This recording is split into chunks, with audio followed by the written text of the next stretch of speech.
14 na kabanata. Si Jesus ang tanging daan patungo sa Ama. Sinabi ni Jesus sa kanila, "Huwag kayong mabagabag.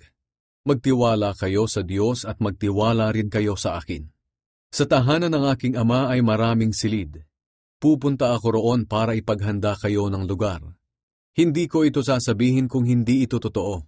Kapag naroon na ako at naipaghanda na kayo ng lugar, babalik ako at isasama kayo, upang kung nasaan ako, ay naroon din kayo.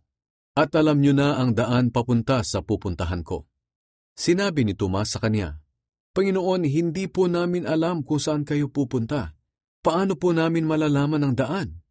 Sumagot si Jesus, "Ako ang daan, ang katotohanan, at ang buhay. Walang makakarating sa Ama kung hindi sa pamamagitan ko.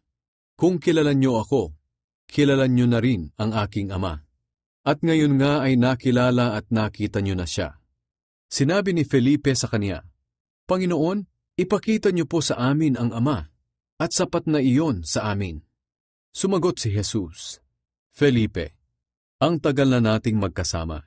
Hindi mo pa rin ba ako kilala? Ang nakakita sa akin ay nakakita na rin sa Ama. Paano mo nasabing ipakita ko sa inyo ang Ama? Hindi ka ba naniniwala na ako ay nasa Ama at ang Ama ay nasa akin? Ang mga salitang sinasabi ko sa inyo ay hindi nanggaling sa akin, kundi sa Amang nasa akin. Siya ang gumagawa ng mga bagay na ginagawa ko. Maniwala kayo na ako ay nasa Ama at ang Ama ay nasa akin.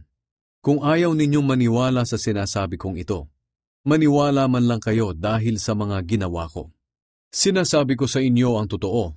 Ang sumasampalataya sa akin ay makakagawa rin ng mga ginagawa ko. At higit pa rito ang magagawa niya dahil pupunta na ako sa Ama.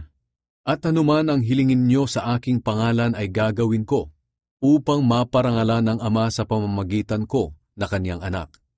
Oo, gagawin ko ang anumang hilingin ninyo sa aking pangalan." Ipinangako ni Jesus ang banal na Espiritu. "Kung mahal nyo ako, susundin nyo ang aking mga utos. At hihilingin ko sa Ama na bigyan niya kayo ng isang tagatulong na sa inyo magpakailanman. Siya ang banal na Espiritu na tagapagturo ng katotohanan. Hindi siya matanggap ng mga taong makamundo dahil hindi siya nakikita o nakikilala ng mga ito. Pero kilala nyo siya dahil kasama nyo siya at sa inyo magpakailanman. Hindi ko kayo iiwan ng walang kasama. Babalik ako sa inyo. Kaunting panahon na lang at hindi na ako makikita ng mga tao sa mundo. Pero makikita nyo ako. At dahil buhay ako, mabubuhay din kayo.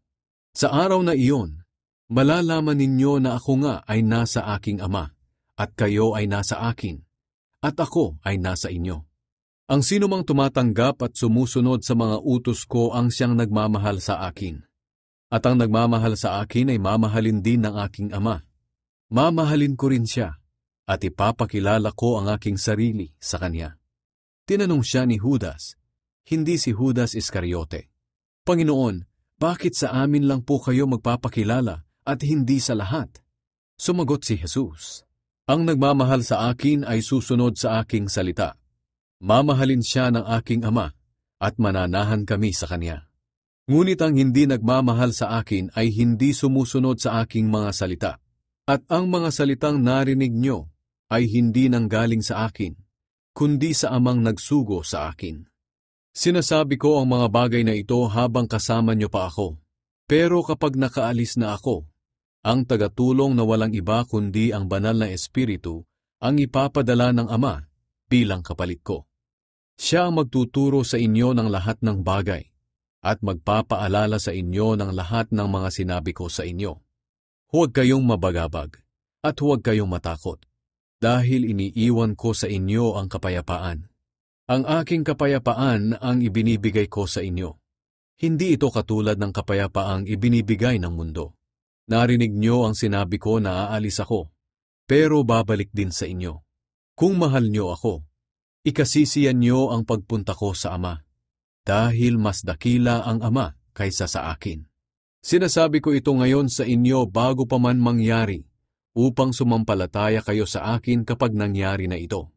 Hindi na ako magsasalita ng matagal dahil dumarating na si Satanas na siyang naghahari sa mundong ito.